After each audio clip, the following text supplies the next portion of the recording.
చేసిన పనికి మా అమ్మ తిట్టకుండా తిట్టింది. ఇదే పని నేను 2 రోజుల నుంచి చేస్తున్నాను తెలిస్తే ఏమైపోతుందో పాపం మా అమ్మ.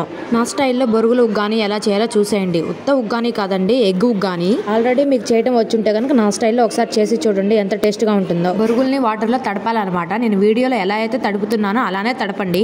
అలానే నానపెట్టొద్దు బొరుగుల్ని. అవి మెత్తబడేంత వరకు తడిపితే సరిపోతుంది.